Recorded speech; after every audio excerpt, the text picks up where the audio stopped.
questions at this time to resolutions under new business on this agenda.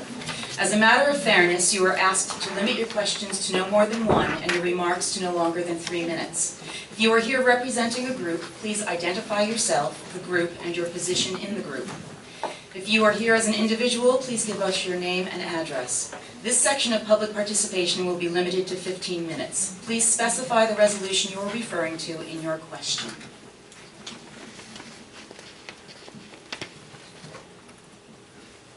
Okay. Thank you. That was quick, short and sweet.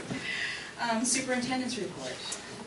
My superintendent's report, My superintendent's report this evening I'm going to turn over to Ms. Christine Zimmerman, our Director of Curriculum and Instruction, so that she may provide the board with a technology initiative update. Thank you. Thank you, Chris. Good evening, everybody. So last spring we gave you an update about our initiative, explained it all, and today we're going to tell you where we are. Now, we're going to take a little bit of a look backwards and then forward. So last year we started with this picture of John Dewey, the father of progressive education, who said, if we teach today's students as we taught yesterday's, we rob them of tomorrow. John Dewey lived from the mid-1800s to the mid-1900s, but what he said back then is what we're doing now. We're looking for integrated learning, real world, critical thinking. Can you speak into, can you carry the microphone? Sure. Either that one or the one by my head. Which one to hold it for you? We're good? Okay. So John Dewey, father of progressive education, lived from the mid-1800s to the mid-1900s. What he did back then was visionary. He talked about integrated learning, critical thinking, problem solving, which is really what we're trying to do with technology these days. That's why John is on our side. And where does technology fit? It's not just another add-on, it's not just another initiative that doesn't connect, it's integral to curriculum. So taking you back, this was on our presentation last spring. The teacher laptop pilot is what we started with for 15 Ramapo Ridge teachers. They were our cohort 1. They got professional development that whole year.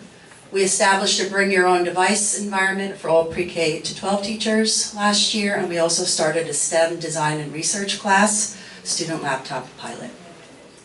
Moving into the spring, we had new teacher laptops for Ramapo Ridge Cohort 2, which is actually the rest of the Ramapo Ridge teachers, and the Mahwah High School Cohort 1, who were the English, Science, collaborating teachers, and some others.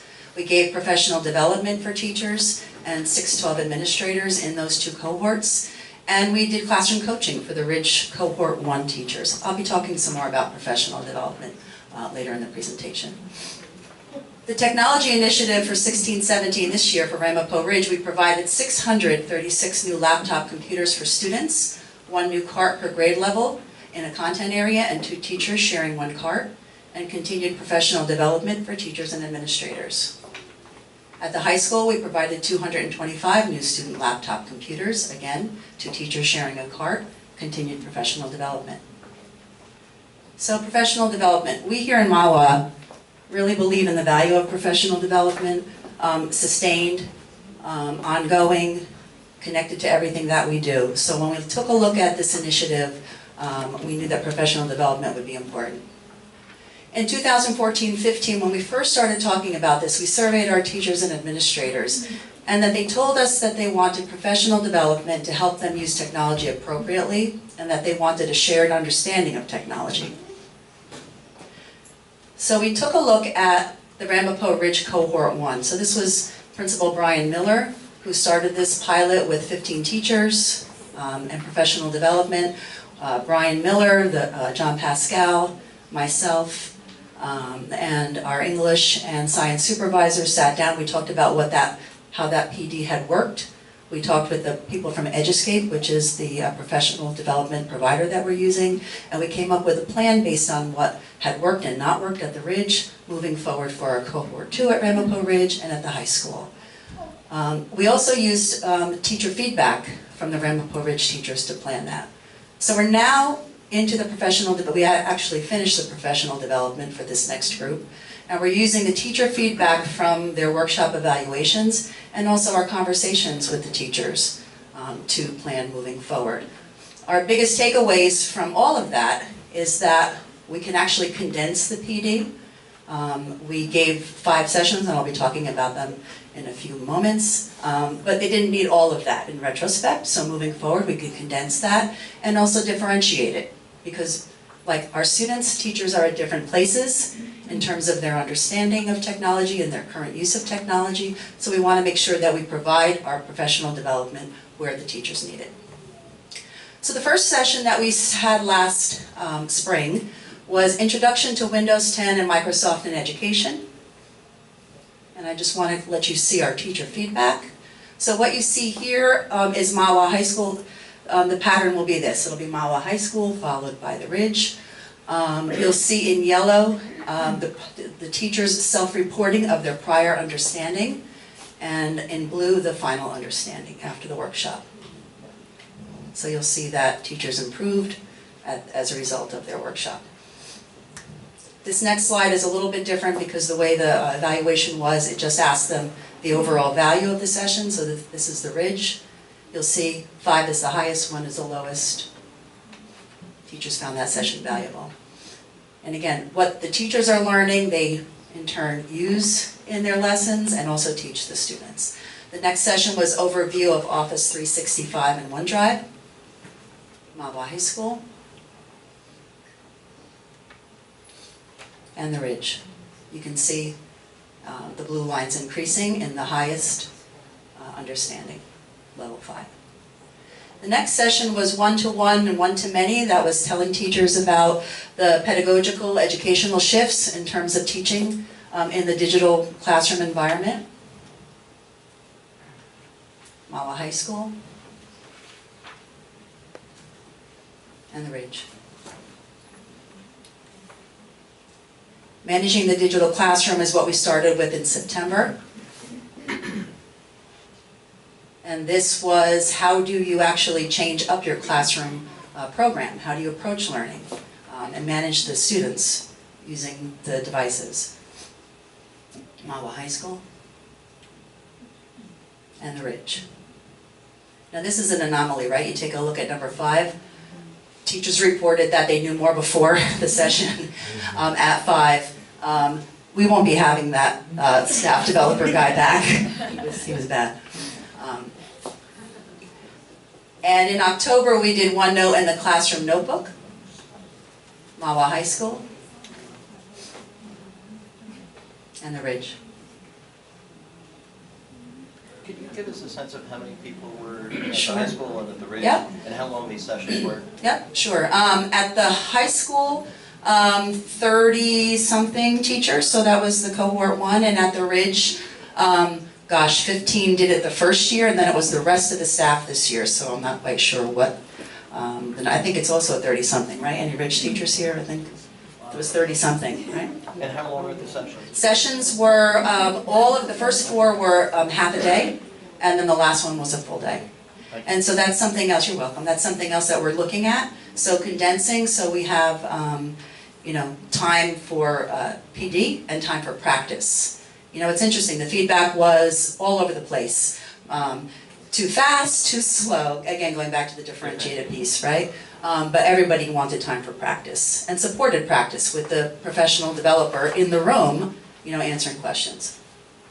So here's our takeaways. Condensing PD for the Mahwah High School cohort 2. They will be the rest of the Mahwah High School teachers, right? Because everybody else now has been trained 612. And these are the 2 things that they'll get. Windows 10, Microsoft 365, and then OneDrive, OneNote, Classroom Notebook. That's what the feedback was. The teacher said that those things were most valuable. And then we're going to differentiate the PD, right? Good teaching, good professional development. We're going to group by experience, ability levels, content areas. We'll make sure that the groups are smaller when possible. And possible expert teacher-led PD. After the last high school session, John Pascal and I talked with the teachers about, give us your feedback. How did it go? What can we do better? Here's our idea. Condensing it. Will that work? And a few teachers stayed with us after the session and talked with us. And this was one of the things that came out. They said, we're the experts, tap into us as well, right? So it's not just the Microsoft environment. We've been really focused on the Microsoft environment, but there's so much else with technology. And we have so much expertise in this district, so, you know, teachers teaching teachers, doesn't get much better than that. So what's the goal? The goal is student learning. We took a look at this last year when we introduced this, the SAMR model. It's kind of shorthand in 4 steps to show you what you can do. From the bottom on the left, substitution, you know, doing something digitally that you would do paper and pencil, right? Typing a document. All the way up to redefinition, which is transforming learning, doing things that you've never been able to do before. That's our goal. And how do we know we're getting there? All the teachers at the Ridge have already done this. The high school teachers are in the middle of doing this. This is the technology integration matrix. I know it's really small, you don't bother reading it. I can send it to you if you want it, or you can find it online. Bless you. Thank you. There's 2 sides. The teachers answered 2 questions. Where are you as a teacher in terms of integrating technology into your practice? And what are your students doing in terms of integrating technology into their learning? And it really is to establish a baseline. It takes the SAMR model and kind of blows it up, right? It breaks it down a little bit more granularly. So we'll get that data back and report it at a future time. But it'll also tell us, you know, where we are and all the professional development that we do from here on out, where we're going and how impactful it is. So we also showed this slide to you last year as well. We talked about what are our improved outcomes. Where do we hope to go with this? From changing the culture this year and next year to transforming the classroom in the 2nd and 3rd year and beyond, really. This is not something that's a 3-year project. It's ongoing. You know, as technology changes, we'll change with it for the benefit of our kids. We're on our way. The first week that the laptops were being used, I took some pictures. This is a class at the middle school. Kids were very excited to be using the laptops, helping each other. There's a lot of good stuff going on. So the next board update, here's what we'd like to do. I'll give you the survey results, both from the technology integration matrix, and also we have a survey from EduScape, our professional development provider, who they're going to ask teachers, you know, where are you in terms of all the different things we taught you? What else do you need that'll help us differentiate PD? But even more importantly, are the stories from our classrooms. So we'll tell you exactly what's happening. Give you a little snapshots anyway, not exactly of everything, but that'll bring it to life for everybody, because that's really where the good stuff is happening. And that's it. It's a great update, Christine. Thank you. Any questions? Suzanne? Yeah. Were most of the students very comfortable already with the laptops, or were there some that had a very steep learning curve? Turn your mic on. Were the majority of students already comfortable with the laptops, or were there some that had a very steep learning curve? My feeling is that kids are comfortable with laptops. We start with the laptops already in the primary schools, so by the time, you know, computers and keyboarding, you know, it's just a matter of the device. And kids are very adaptable. It's a matter of how they're using it, right? So, but yes, excited to have them. Every child was very excited. Thank you. Anybody else? Okay. Thank you very much. Thank you. And I'll leave this on.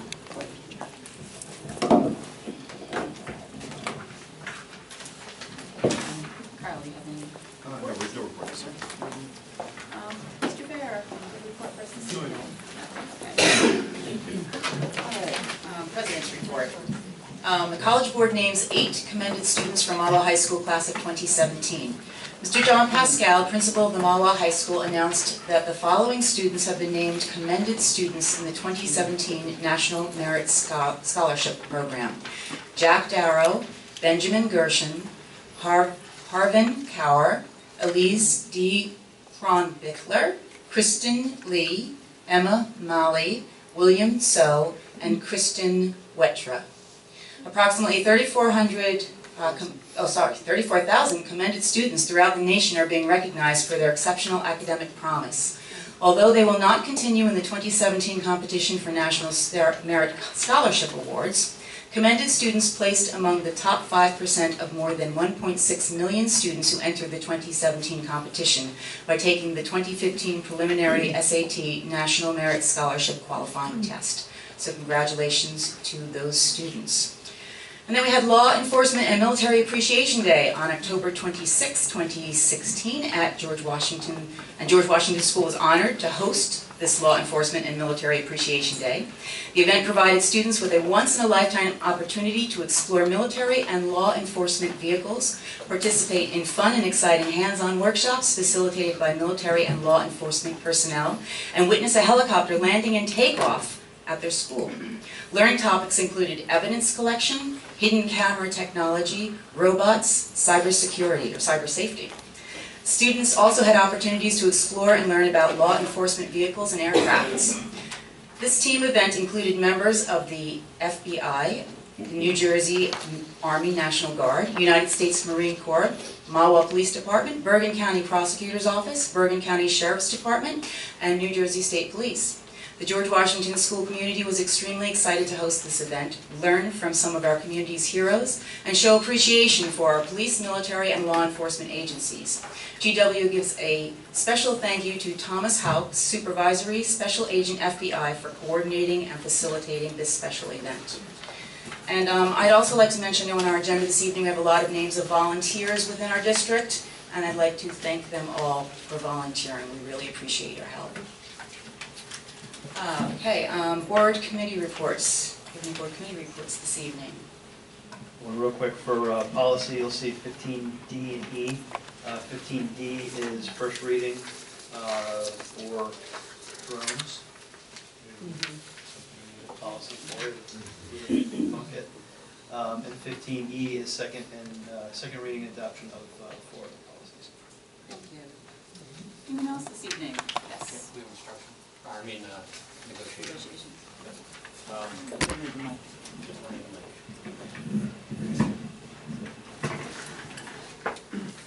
Are you going to drive? Yes. Oh, that's exciting.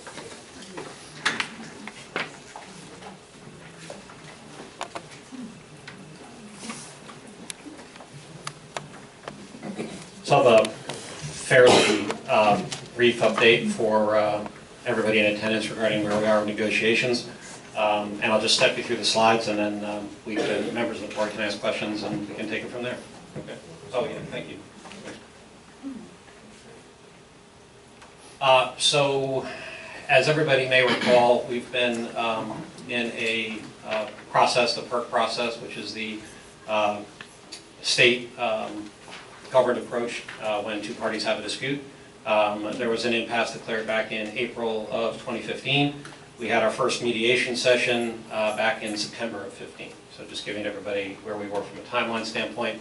At that time, no advance was made with the appointed mediator, and so they went forward with the fact-finding process. We had the fact-finding process not until January of 16, and that was led by the fact-finder.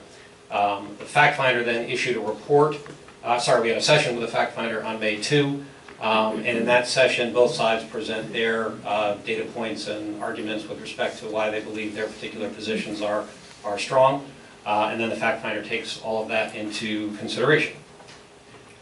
So through the summer of 16, the committee and the MEA continued to have various forms of sessions. We met and exchanged different ideas for proposals and for trying to resolve our disagreement. We were not able to get that done. Back in September, we reported to everybody that we basically would wait before we had further conversations to see if the fact finder would have something that we really could work with. And so the fact finder report was issued on October 17th, so about, I guess, 10 days or so ago. That report is available for everybody in the audience, and I believe we're putting it on the website as well, so anybody in the public can go find that report. So what happened is the fact finder issued their report. I'll step you through those recommendations in a moment.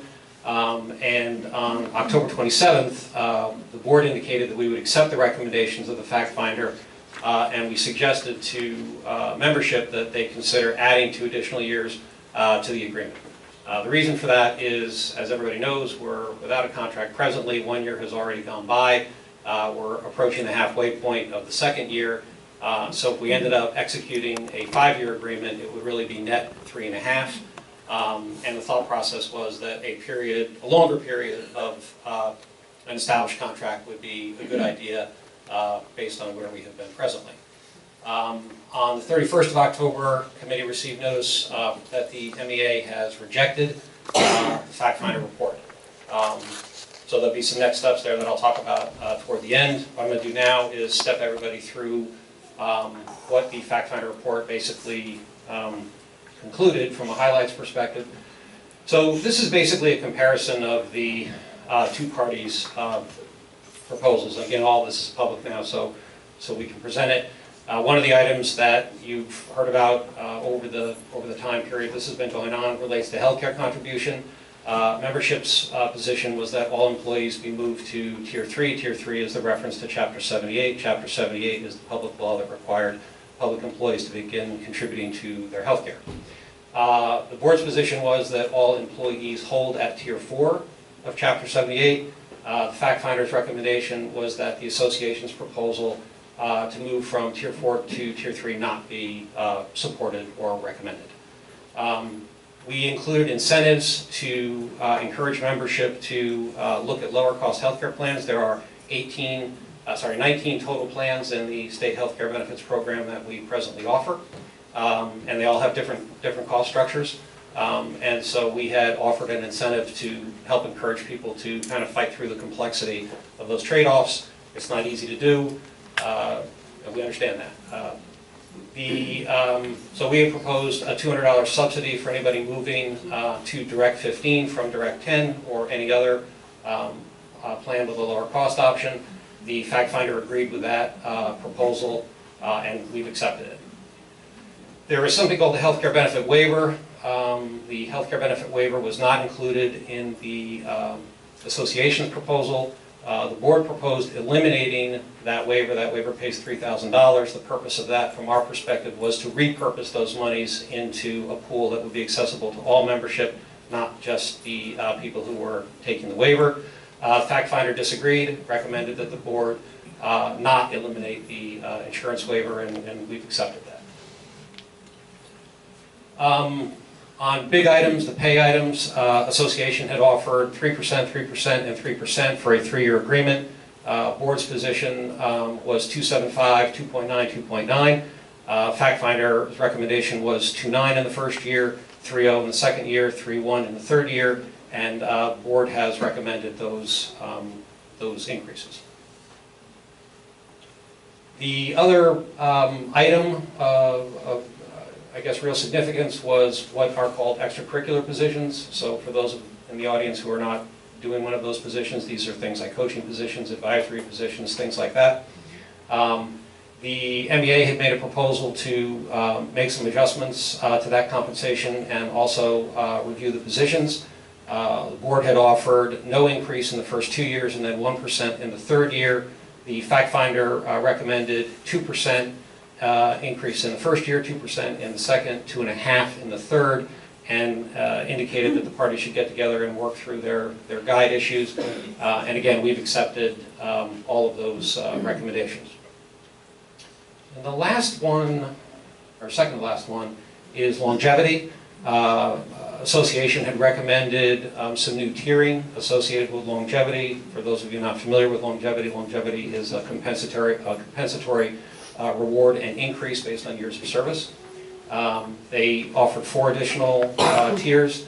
The board held that we didn't need any additional tiers, and the fact finder agreed with the board relative to the recommendation of the longevity awards.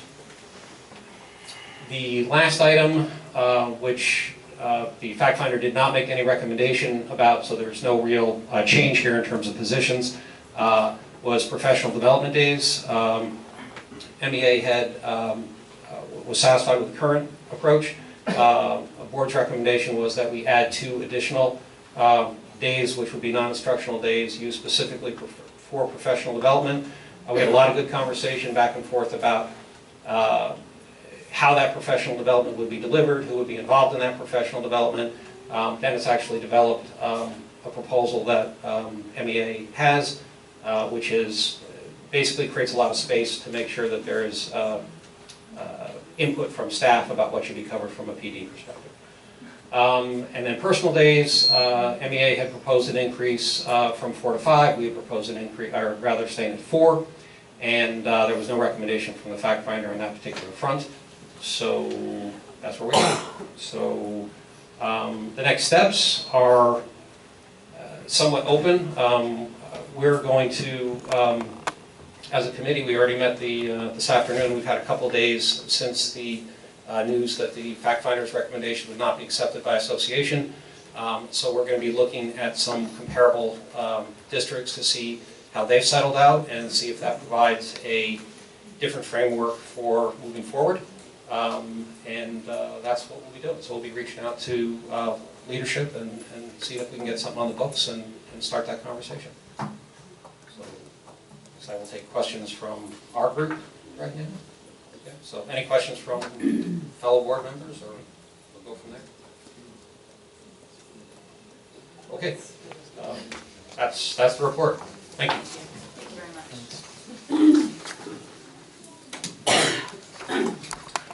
Do you have any other committee reports for this evening? Thank you. Do you have any we have board members' remarks or additional comments on the reports, or? Oh, yes, please.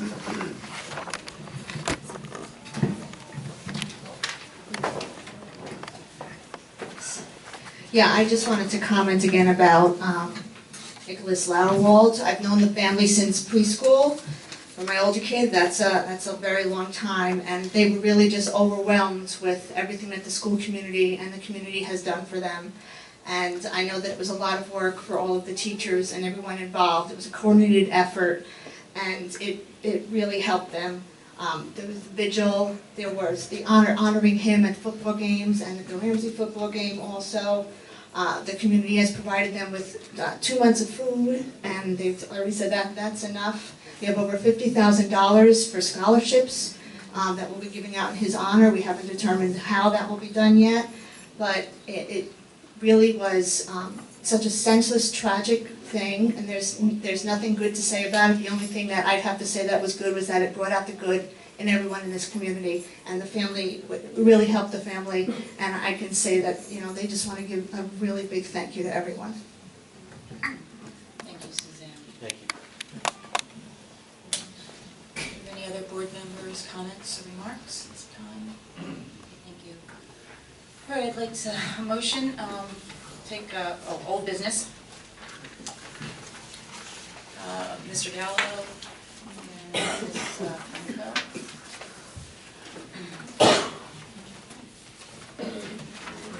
Yes, please. Okay, Mr. Saldarini, Yes. Ms. Curry, Yes. Mr. D'Angelo, Abstain? Ms. Davis, Yes. Mr. De Silva, Abstain. Mr. Denise, Yes. Mr. Gallo, Yes. Ms. Conoco, Yes. and Ms. Barron. Abstain. Thank you. Okay, now I'd like to take new business, A through L. I have a motion to proceed on that. Mr. D'Angelo and Mr. Denise, sorry, it's Mr. De Silva. Do we have any discussion, board members, on this, on any of these items? Okay, could you please take roll call? Mr. Saldarini, Yes. Ms. Curry, Mr. D'Angelo, Yes. Ms. Davis, Yes. Mr. De Silva, Yes. Mr. Denise, Yes. Mr. Gallo, Yes, except on 15A, check number 84087 and 84174, I'm abstaining. Ms. Conoco, Yes. and Ms. Barron. Yes. Okay, next I'd like to take new business personnel, A through O. I have a motion to proceed on that. Mr. Gallo and Ms. Curry seconds that. Any discussion or comments on those items? Okay, would you like to take roll call, please? Mr. Saldarini, Yes. Ms. Curry, Yes. Mr. D'Angelo, Yes. Ms. Davis, Yes. Mr. De Silva, Yes. Mr. Denise, Yes. Mr. Gallo, Yes. Ms. Conoco, Yes. and Ms. Barron. Yes. Now, public questions or comments. This section of public participation will be limited to 15 minutes. Thank you.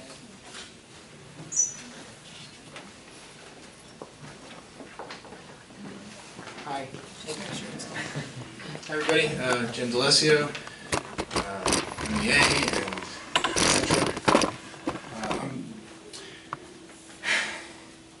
I'm looking at the report from the fact-finding, and I'm reading the section on Chapter 78, and I just want to know, well, it's more of a statement / question. The fact finder has 599 districts that he's looking at, or she is looking at, and his numbers are, or her numbers are, 2.6% of those districts have made changes to healthcare.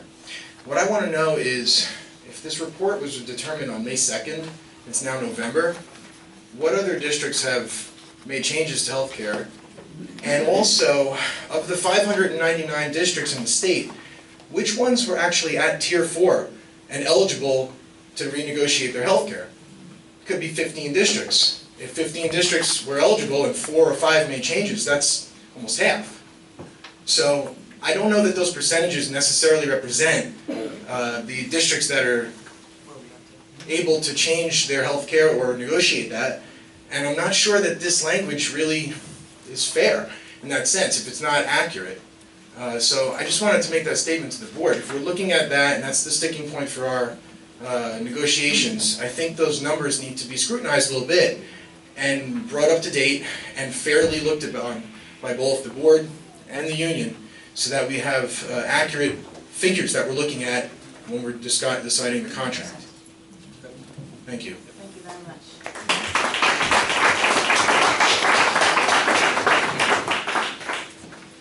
Anyone else? Okay, thank you. Oh, come on. Okay. Come on down. I'm the next contestant.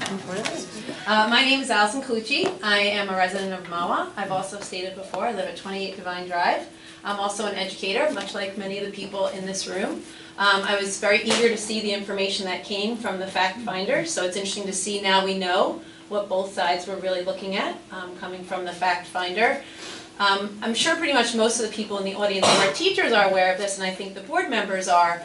But you know, much of this legislation, Chapter 78, I forget what numbers we put with things, are things that were told to us, not from this governing body, but from our state governing body, as far as the health benefit contribution.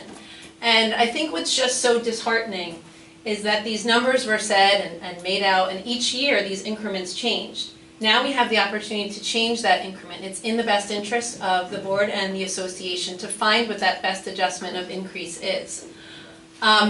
I think what upsets me the most is I don't think people realize, and I'm not sure how many of you sitting here would realize, if every year you get more education to do your job better, whatever that entails, that every year you take home less money for your family. And to me, that's extremely disheartening to think year after year, you're putting your time and your energy into your job, but yet each year more and more money is being taken out of your paycheck. I would think and I would hope that this board can realize the dedication that's involved. And I really wanted to say, I always speak about the teachers, but I also realize that it's the secretarial staff and it's the custodial staff that continues to come every day and sometimes be the backbone of our school systems.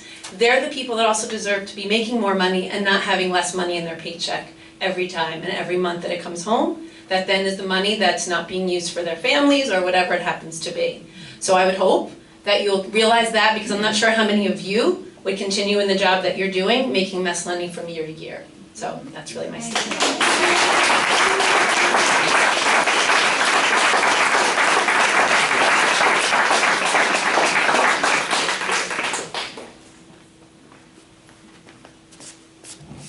Hi, Sue Dorsa, President, MEA. I actually wrote it down, MEA this time, so I didn't mess it up exactly. I watched the video, so I was like, oh. Yeah.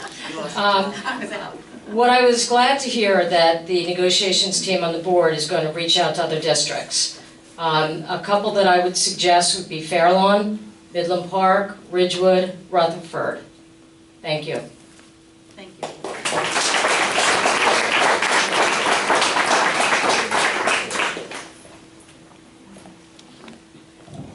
Hello, Andy Butel, Vice President of the MEA. I want to switch gears a little bit, go back to that technology presentation. A lot of good things in there. Really liked the idea of PD, where we get to a point where teachers are teaching teachers. I think that's a great idea. Seeking out teacher buy-in. A lot of research that shows that that's the most valuable PD. I was part of that first cohort last year at the Ridge. Actually, 5 of us are here tonight who are part of those 15 teachers. We were a little confused about some of the information there. I know I suggested quite a lot about the 0365 to our former principal, Brian Miller, and I don't feel like much of that feedback was integrated, so I'd like to ask, what specific feedback did you get from the 15 of us that was actually integrated into year 2? So that's the first question. Great question, Andy. Mr. Miller was part of the planning for the next cohort. Use the mic too. Can I use your mic, Mr. Miller? Absolutely.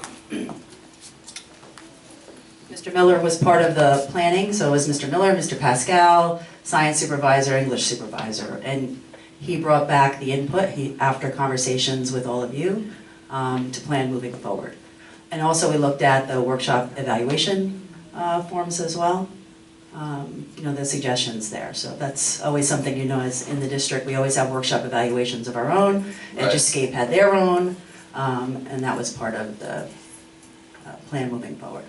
Right, so what specific feedback did you get that is now being integrated? To do the plan that you saw there. That was the determination. So just keep moving forward with it. And are you? Yeah. Because I mean, a lot of us had questioned the value of 0365 and, Right. and kind of the cost benefit of not going with Google and the idea of the laptops after years of problems with the laptops. I mean, frankly, look, there's not a teacher in the district who doesn't want better resources to be better teachers. I mean, in terms of PD, I feel like I am constantly seeking ways to improve my teaching. I had to fight a couple years ago to take a grad course. I mean, I'm glad we've come a long way, and now grad courses are approved with less of a fight. And I feel like... Thanks for bringing that up. Andy. Yeah, no, just, full transparency. I think what I'm hearing from you, Andy, is that you had expressed some things last year that perhaps weren't incorporated into the PD this year. Well, yes, and I guess also, the laptops have been kind of an issue for a long time, and I know these laptops are brand new, but a lot of us have been experiencing the same old problems. And so it's a great idea, and look, I've as part of the cohort last year, I've integrated a lot of the 0365 and projects I've done, and there are a lot of nice features. The simultaneous collaboration in PowerPoint and Word, and the way students are able to share their work, a lot of benefits. That's good stuff. But, ultimately, if it takes, more than 5 minutes for kids to log on to laptops in a 45-minute period, if half the laptops freeze at a given point in a period, I mean, these are problematic, and I think until we correct that kind of technological infrastructure problem, teachers are going to be reluctant to integrate the PD they're getting. And everything you're saying makes total sense, total and complete sense. And my question is, have you reported that all to Mr. Vandermolen? 100%. Great, good answer. And have you put in work orders and that Yep. kind of thing to have things? Very detailed. Okay. So, look, I mean... Okay, that's a yes. Yeah, I'm hopeful that we're moving forward. I think Andy, I think we the need to be picture realistic. painted was not quite what we're feeling on the ground at the Ridge, Well, no, I'm and glad you're so, letting us know. yeah. I'm so- glad you're letting us know, and what we'll do is we'll follow up and see what we can do to fix it. We'll always great. have some problems, Andy. There's no Look, doubt. of We've got course. thousands of computers in the district, some older than others, some new ones. We're gonna have things. But what's important is that when we have them, our recovery is quick, so that you guys can do what it is that you do so well. So now that you've made us aware of it, I will take care of it. Great, thanks. And if I can just add, and I mean this most sincerely, the teacher feedback forms, we read them, very detailed. What you give us is what we take. So that's why I wanted to show those slides, people's prior knowledge, before the workshop to the end of the workshop, and any way we can improve it. It's always the last question. Anything else you want to tell us, so please do.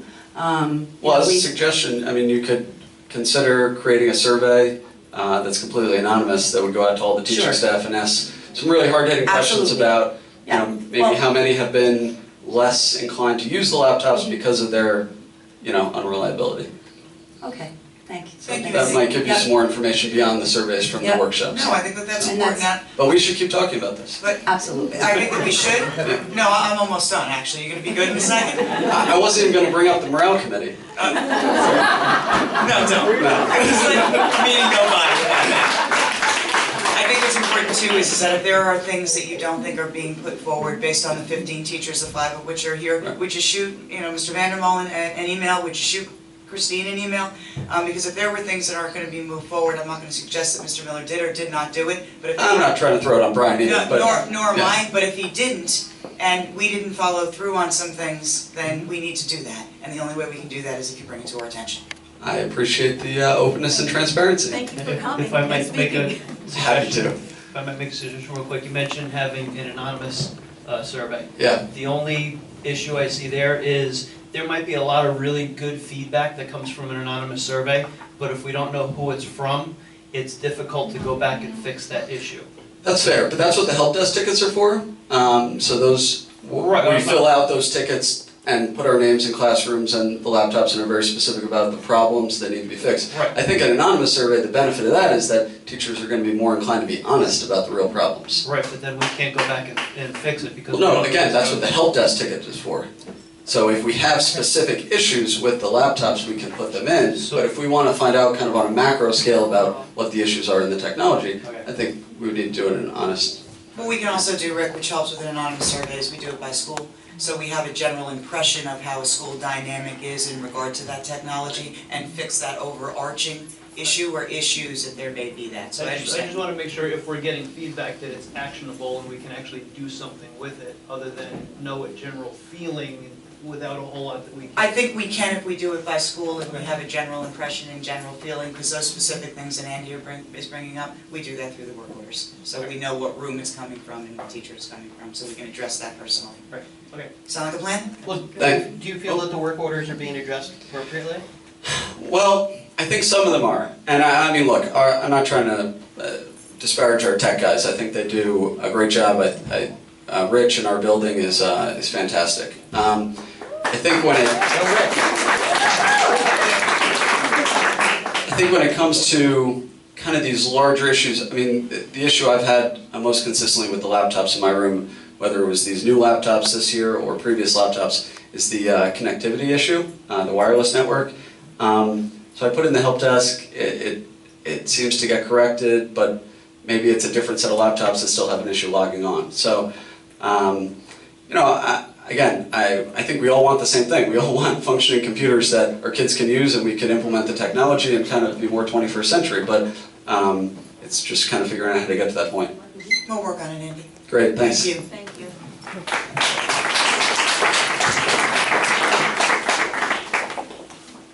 Anyone else? Okay, thank you. May I have a motion to adjourn? Mr. D'Angelo and Ms. Davis. Thank you very much. Thank you all for coming.